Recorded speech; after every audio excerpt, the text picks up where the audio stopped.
नमस्कार। दिन भर की बड़ी खबरों में आपका स्वागत है। मैं हूं आराधना। आज इस बुलेटिन में बात होगी भारत पाकिस्तान की लड़ाई की, दिल्ली में हाई लेवल बैठकों की लगी कतार की, देखेंगे सिंधु जल समझौते पर पाकिस्तान को मिले एक और झटके को, संसद और न्यायपालिका में सर्वोच्च कौन, क्या है सुप्रीम कोर्ट का फैसला, जानेंगे क्यों आईपीएल किया गया स्थगित, और बुलेटिन के आखिर में देखेंगे जाने माने कार्टूनिस्ट इरफान की किस खबर पर पड़ी तिरछी नजर। लेकिन दिन भर की तमाम बड़ी खबरों से पहले एक नजर आज की सुर्खियों पर। राज्यों को अपनी आपात शक्तियों के इस्तेमाल की मिली छूट, गृह मंत्रालय ने सभी राज्यों को लिखी चिट्ठी, नागरिक सुरक्षा से जुड़ी खरीद पर लागू होगा निर्देश। सुप्रीम कोर्ट से केजरीवाल और आतिशी को राहत, आपराधिक मानहानि मामले में कोर्ट की कार्यवाही पर 4 हफ्ते बढ़ी रोक, जनता को बीजेपी के खिलाफ भड़काने के लगे थे आरोप। कांग्रेस ने ऑपरेशन सिंदूर के समर्थन में निकाली जय हिंद यात्रा, सुरक्षा बलों को किया सलाम, कई राज्यों में निकाली गई यात्रा। शेयर बाजार में गिरावट, 880 अंकों की गिरावट के साथ 79,454 पर बंद हुआ सेंसेक्स, तो 265 अंकों की गिरावट के साथ 24,008 अंक पर बंद हुआ निफ्टी। ये तो थी सुर्खियां। अब बात आज की सबसे बड़ी खबर की। तो भारत पाकिस्तान में सैन्य टकराव तेज होता जा रहा है। दोनों देशों में रात भर गोलीबारी चलती रही। पाकिस्तान ने एक बार फिर भारत के सैन्य ठिकानों को निशाना बनाया, लेकिन भारत ने पाकिस्तान के हर वार को नाकाम कर दिया। भारत के विदेश मंत्रालय ने प्रेस कॉन्फ्रेंस कर मौजूदा हालात की जानकारी दी। तो क्या बड़ी जंग की तरफ बढ़ रहे हैं भारत और पाकिस्तान? जानने के लिए देखिए ये रिपोर्ट। पाकिस्तान जंग पर आमादा दिखाई दे रहा है। भारत के सैन्य ठिकानों पर हमले कर रहा है। भारत के आतंकी ठिकानों पर की गई एयर स्ट्राइक के बाद से ही दुनिया में पाकिस्तान की पोल खुल चुकी है। इसलिए बौखलाया पाकिस्तान भारत के सैन्य ठिकानों के साथ नागरिक आबादी को भी निशाना बनाने की कोशिश कर रहा है। पूरी पश्चिम सीमा पर मिसाइल और ड्रोन हमले कर रहा है, लेकिन भारतीय सेना पाकिस्तान की हर कोशिश को नाकाम कर रही है। अभी तक भारत की तरफ से सब्र से काम लिया गया है। वो पहले ही साफ कर चुका है कि उसने एयर स्ट्राइक सिर्फ आतंकी ठिकानों पर की, किसी सैन्य ठिकाने को निशाना नहीं बनाया। विदेश सचिव ने कहा कि पाकिस्तान के हमले में 2 छात्रों की जान चली गई, जबकि हमारे कुछ सैनिक घायल भी हुए हैं। मिस्री ने कहा कि पाकिस्तान की तरफ से तंगधार उरी उधमपुर में हमला किया गया है। उन्होंने कहा कि करतारपुर कॉरिडोर फिलहाल सस्पेंड रहेगा। कर्नल सोफिया कुरैशी ने पाकिस्तान पर तीखा हमला किया। उन्होंने कहा कि पाकिस्तान ने जिस समय भारत पर हमला किया उस दौरान वो अपने एयर स्पेस में यात्री विमान भी उड़ा रहा था।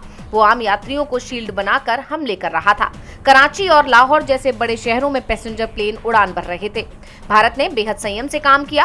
पाकिस्तान की तरफ 300 से 400 ड्रोन के जरिए हमला किया गया है। 36 स्थानों पर पाकिस्तान ने घुसपैठ की कोशिश की, लेकिन भारतीय सशस्त्र बलों ने इनमें से कई ड्रोन और घुसपैठियों को मार गिराया। उन्होंने बताया कि इस हमले का संभावित मकसद भारत की वायु रक्षा प्रणालियों का परीक्षण और खुफिया जानकारी एकत्र करना था। ड्रोन के मलबे की फॉरेंसिक जांच से पता चला है कि ये तुर्की के 80 गार्ड सोंगर ड्रोन थे। पाकिस्तान के हमले का जवाब देने के लिए भारत ने भी उसके 4 ठिकानों को निशाना बनाया है। भारत के हमले में पाकिस्तान का एडी रडार तबाह हो गया है। ये रडार चीन में बना हुआ था। भारत ने अभी तक तो संयम दिखाया है, लेकिन ये कहा जा रहा है कि अगर पाकिस्तान ने इसी तरह से हिमाकत जारी रखी तो उसे सख्त सबक सिखाया जाएगा। भारत और पाकिस्तान में तनाव और बढ़ता जा रहा है। ऐसे में भारत अपनी तैयारियां और मजबूत कर रहा है। दिल्ली में दिन भर बैठकों का दौर चलता रहा। रक्षा मंत्रालय से लेकर कृषि मंत्रालय तक सभी ने अपने विभागों को किसी भी हालात के लिए तैयार करने पर जोर दिया। इस बीच सरकार ने एक बार फिर मीडिया और आम नागरिकों के लिए एडवाइजरी जारी की है। तो क्या है पूरी खबर, आइए देखते हैं इस रिपोर्ट में। भारत पाकिस्तान के खिलाफ मैदान में डट कर खड़ा है। पाकिस्तान के हर हमले का भारत की तरफ से करारा जवाब दिया जा रहा है। इन हालात में दिल्ली में लगातार बैठकों का दौर चल रहा है। आगे की रणनीति पर चर्चा की जा रही है। रक्षा मंत्री राजनाथ सिंह ने साउथ ब्लॉक में हाई लेवल की मीटिंग की। इस दौरान chief of defence staff CDS general Anil Chauhan, navy chief admiral Dinesh K Tripathi, army chief general Upendra Dwivedi, air chief marshal AP Singh और रक्षा सचिव RK सिंह मौजूद रहे। तीनों सेना के अध्यक्षों ने रक्षा मंत्री को मौजूदा हालात की जानकारी दी। वहीं दूसरी तरफ गृह मंत्री अमित शाह के साथ NSA अजित डोभाल की मुलाकात हुई। गृह मंत्री के आवास पर हुई इस हाई लेवल मीटिंग में DG BSF Daljeet Chaudhary, CISF के महानिदेशकों के साथ ही गृह मंत्रालय के वरिष्ठ अधिकारी भी शामिल हुए। इस दौरान सीमा की स्थिति और हवाई अड्डों की सुरक्षा व्यवस्था की समीक्षा की गई। इसके अलावा केंद्रीय स्वास्थ्य मंत्री जेपी नड्डा ने स्वास्थ्य मंत्रालय के वरिष्ठ अधिकारियों के साथ देश भर के स्वास्थ्य केंद्रों और सुविधाओं पर समीक्षा बैठक की। वहीं केंद्रीय कृषि मंत्री शिवराज सिंह चौहान ने भी कृषि अधिकारियों के साथ बैठक की। इसकी जानकारी देते हुए उन्होंने कहा कि हमारे कृषि भंडार भरे हुए हैं। कृषि विभाग के तौर पर हमारी जिम्मेदारी फूड सिक्योरिटी सुनिश्चित करना है। हमारे पास गेहूं, चावल या अन्य अनाज पर्याप्त मात्रा में है। जवान सीमा पर तैनात है और वैज्ञानिक खेतों में किसानों के साथ है। यानी देखा जाए तो सभी केंद्रीय मंत्रालयों की बैठकें हुई और सभी मंत्रियों ने किसी भी स्थिति के लिए अपने विभागों की तैयारी ठोस करने पर जोर दिया है। राज्य सरकारों ने भी इन तमाम मुद्दों पर अपनी तैयारी मजबूत कर ली है। इस बीच सरकार की तरफ से एक बार फिर मीडिया के लिए एडवाइजरी जारी की गई, जिसमें सेना की मूवमेंट और सोर्सों के आधार पर खबर दिखाने से इनकार किया गया है। भारत सरकार और सेना की तैयारियों के चलते दुनिया भर में हलचल दिखाई दे रही है और ये दावा किया जा रहा है कि अगर पाकिस्तान ने भारत पर हमले की कोशिश की तो उसे मुंहतोड़ जवाब दिया जाएगा। भारत ने साफ कर दिया है कि वो पाकिस्तान के हर हमले का मुंहतोड़ जवाब देगा। इस बीच पाकिस्तान को एक और बड़ा झटका लगा है। भारत ने पहले ही सिंधु जल समझौते को स्थगित कर दिया था, जिसे लेकर पाकिस्तान बौखलाया हुआ था और उसने वर्ल्ड बैंक से मामले में मदद की गुहार लगाई थी, लेकिन वहां से भी उसे निराशा हाथ लगी है। तो पाकिस्तान की अपील पर क्या कहा वर्ल्ड बैंक ने, जानने के लिए देखिए ये रिपोर्ट। सिंधु जल समझौते पर अब वर्ल्ड बैंक से भी पाकिस्तान को बड़ा झटका लग गया है। वर्ल्ड बैंक ने साफ कर दिया कि वो पाकिस्तान की कोई मदद नहीं करेगा। दरअसल जम्मू कश्मीर के पहलगाम में हुए आतंकी हमले के बाद भारत ने सिंधु जल संधि को तत्काल प्रभाव से निलंबित कर दिया था। भारत ने यह फैसला तब तक के लिए लिया है जब तक पाकिस्तान आतंकवाद को समर्थन देने की नीति से स्पष्ट और स्थायी रूप से पीछे नहीं हटता। इसे लेकर मीडिया में कई अटकलें चल रही थीं कि वर्ल्ड बैंक शायद इस विवाद में हस्तक्षेप करेगा। इन तमाम अटकलों पर अब विश्व बैंक के अध्यक्ष ने अपना मत साफ कर दिया है। अजय बंगा ने कहा कि 1960 के समझौते में विश्व बैंक केवल मध्यस्थ की भूमिका में है। इसका मतलब है कि भारत पाकिस्तान के बीच जारी इस हालिया विवाद में वर्ल्ड बैंक कोई दखल नहीं देगा। अजय बंगा ने कहा है कि हमारी भूमिका सिर्फ मध्यस्थ की है। विश्व बैंक इस द्विपक्षीय मुद्दे में हस्तक्षेप नहीं करेगा। ये दोनों देशों का फैसला है कि वो क्या करते हैं। उन्होंने कहा कि समझौते में ऐसा कोई नियम नहीं है जो इसे निलंबित करने से रोके। बंगा ने यह भी बताया कि भारत या पाकिस्तान से इस मुद्दे पर कोई आधिकारिक जानकारी नहीं मिली है। संधि के तहत इंडस नदी के 80% पानी का हिस्सा पाकिस्तान को और 20% हिस्सा भारत को मिलता है। बंगा के इस बयान से साफ है कि विश्व बैंक इस विवाद में तटस्थ भूमिका निभाता दिख रहा है और पाकिस्तान को करारा झटका दे दिया है। वर्ल्ड बैंक ने साफ कर दिया है कि वो इस मामले में दखल नहीं देगा, तो सुप्रीम कोर्ट ने भी साफ कर दिया है कि देश में सर्वोपरि कौन है। बीते कुछ वक्त से सुप्रीम कोर्ट के फैसले को लेकर विवाद देखा जा रहा था। बीजेपी नेताओं ने सुप्रीम कोर्ट पर कार्यपालिका के अधिकार क्षेत्र में हस्तक्षेप करने के आरोप लगाए। सवाल उठ रहे थे कि कोर्ट बड़ा है या संसद, और अब कोर्ट ने इन सभी सवालों का जवाब दे दिया है। तो क्या फैसला है कोर्ट का, जानने के लिए देखिए ये रिपोर्ट। बीते कुछ वक्त से देश में न्यायपालिका और कार्यपालिका के अधिकार क्षेत्र को लेकर काफी बहस देखी गई। सुप्रीम कोर्ट के फैसले को लेकर सवाल उठाए गए, कार्यपालिका में हस्तक्षेप के आरोप लगाए गए, लेकिन अब सुप्रीम कोर्ट ने इन सारी बहसों पर विराम लगा दिया है।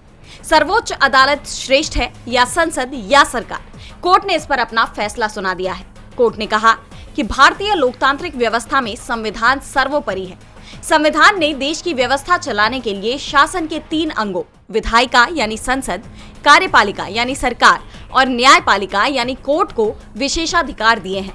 कभी कभी शासन के इन अंगों में सर्वोच्चता की टसल हो जाती है, लेकिन इसकी जरूरत नहीं है, क्योंकि संविधान ने सब कुछ साफ कर दिया है और ये भी बताया है कि सर्वोच्च अगर कुछ है तो वो है भारत का संविधान।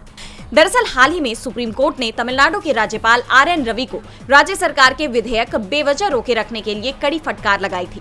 और सिर्फ राज्यपाल ही नहीं, राष्ट्रपति को भी किसी भी विधेयक पर फैसला लेने के लिए समय सीमा में बांध दिया, जिसके बाद से बीजेपी नेताओं ने सुप्रीम कोर्ट को ही टारगेट करना शुरू कर दिया। हालांकि पार्टी ने इन बयानों से किनारा कर लिया, लेकिन इस घटना ने पूरे देश में एक राजनीतिक बहस छेड़ दी कि जब किसी बिल को विधायिका ने पास कर दिया तो क्या सुप्रीम कोर्ट उस बिल को लागू करने से रोक सकता है? क्या राष्ट्रपति सुप्रीम कोर्ट के आदेशों को मानने के लिए बाध्य हैं, जबकि वो देश के संवैधानिक प्रधान हैं? सर्वोपरि कौन है, सुप्रीम कोर्ट, संसद या फिर सरकार? लेकिन अब कोर्ट ने साफ कर दिया है कि संविधान ही सबसे ऊपर है। सुप्रीम कोर्ट ने साफ कर दिया है कि संविधान ही सर्वोपरि है। साथ ही ये भी बता दिया है कि कोर्ट की अवमानना करने वाले को बख्शा नहीं जाएगा। बुलडोजर एक्शन मामले में गुंटूर जिले के एक डिप्टी कलेक्टर के खिलाफ दाखिल याचिका पर सुप्रीम कोर्ट में अहम सुनवाई हुई। उन पर हाईकोर्ट के आदेश की अवहेलना के आरोप थे और अब सुप्रीम कोर्ट ने उन्हें बड़ी सजा सुनाई है।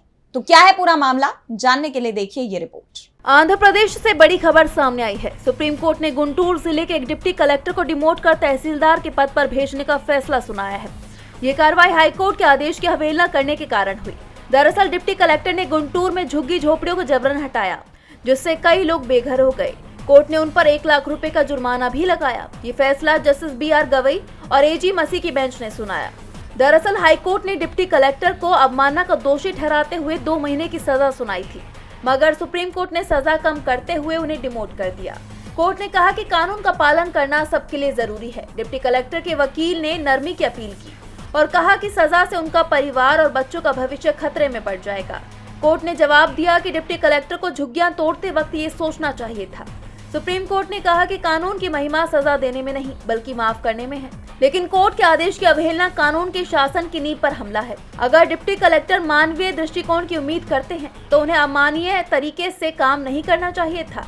कोर्ट ने ये भी कहा कि सभी अधिकारियों को कोर्ट के आदेशों का पालन करना चाहिए, चाहे वो कितने भी बड़े हों। ये फैसला कानून के शासन को मजबूत करने का संदेश देता है।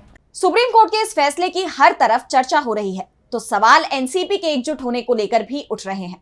एनसीपी एसपी के प्रमुख शरद पवार की अपने भतीजे और महाराष्ट्र के उप मुख्यमंत्री अजित पवार से दूरियां खत्म होती दिख रही हैं।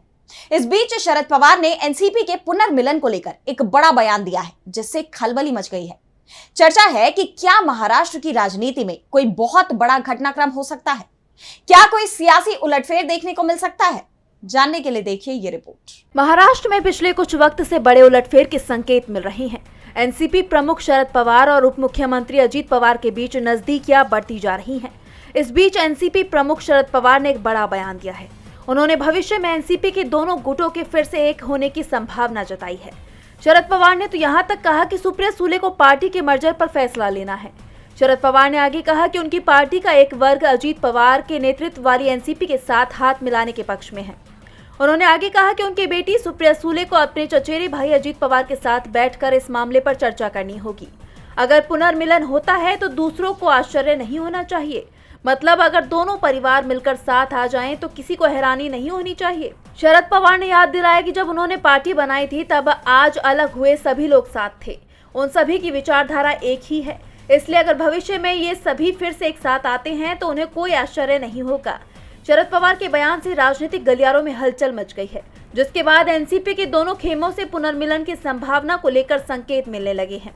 आपको बता दें कि पहले कई बार एनसीपी के 2 फाड़ होने के बाद से दोनों गुट एक दूसरे के खिलाफ खुलकर बोलते रहे हैं, लेकिन विधानसभा चुनावों के बाद एक महत्वपूर्ण बदलाव देखा गया। चाचा शरद पवार के लिए अजित पवार का रुख नरम होता दिखाई दिया। हाल ही में 1 महीने से भी कम समय में शरद और अजित पवार 3-4 कार्यक्रमों में एक साथ नजर आए। ऐसे में बीजेपी को बड़ा झटका लग सकता है। शरद पवार और अजित पवार की नजदीकियां बढ़ रही हैं, जिससे महाराष्ट्र की सियासत में बड़ा बदलाव होने की संभावना जताई जा रही है। तो बड़ा बदलाव आईपीएल के शेड्यूल में भी होने जा रहा है। पहले ही धर्मशाला में चल रहे मैच को रोका जा चुका है और अब भारत और पाकिस्तान में बढ़ते तनाव को देखते हुए बीसीसीआई ने एक और बड़ा ऐलान किया है। तो क्या है बीसीसीआई की घोषणा, जानने के लिए देखिए ये रिपोर्ट। भारतीय क्रिकेट कंट्रोल बोर्ड यानी बीसीसीआई ने आईपीएल 2025 को फिलहाल 1 हफ्ते के लिए स्थगित कर दिया है। ये फैसला हाल ही में भारत और पाकिस्तान के बीच बढ़ते सैन्य संघर्ष के बाद लिया गया, जिसके चलते धर्मशाला में पंजाब दिल्ली का मैच बीच में ही रद्द करना पड़ा। बीसीसीआई ने सुरक्षा और सभी हितधारकों की चिंताओं को देखते हुए ये कदम उठाया है। जानकारी के मुताबिक बीसीसीआई ने आईपीएल को सिर्फ 7 दिनों के लिए रोका है। इस दौरान हालात की समीक्षा की जाएगी और इसके बाद टूर्नामेंट दोबारा शुरू हो सकता है। बीसीसीआई के उपाध्यक्ष राजीव शुक्ला ने इसकी जानकारी दी। बीसीसीआई ने यह निर्णय लिया है कि आईपीएल को अभी फिलहाल 1 सप्ताह के लिए स्थगित किया गया है। राजीव शुक्ला ने आगे बताया कि आईपीएल को पूरी तरह बंद नहीं किया गया है। 1 हफ्ते बाद नया शेड्यूल जारी किया जाएगा। वहीं आईपीएल गवर्निंग काउंसिल ने एक बयान में कहा कि यह फैसला सभी टीमों, खिलाड़ियों, प्रायोजकों, प्रसारकों और फैंस की राय लेने के बाद लिया गया है। काउंसिल ने यह भी कहा कि बीसीसीआई को भारतीय सशस्त्र बलों की ताकत और तैयारियों पर पूरा भरोसा है। फिर भी सभी के हितों को ध्यान में रखते हुए यह फैसला लिया गया। अब अगले हफ्ते बीसीसीआई हालात का जायजा लेगी और आईपीएल के बचे हुए मैचों का नया शेड्यूल जारी करेगी। और बुलेटिन के आखिर में देखेंगे जाने माने कार्टूनिस्ट इरफान की किस खबर पर पड़ी तिरछी नजर।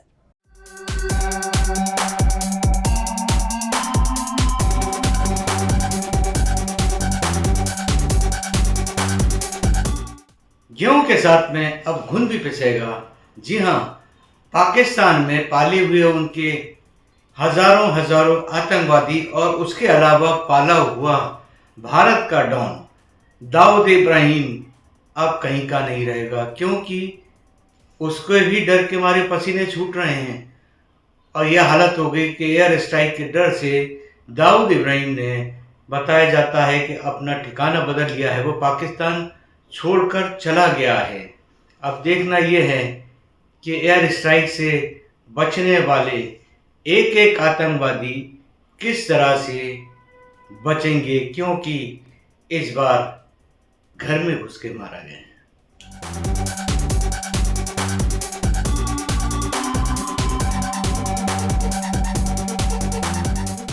बहुत बहुत शुक्रिया इरफान जी। तो आज इस बुलेटिन में इतना ही। आप देखते रहिए डीबी लाइव। नमस्कार।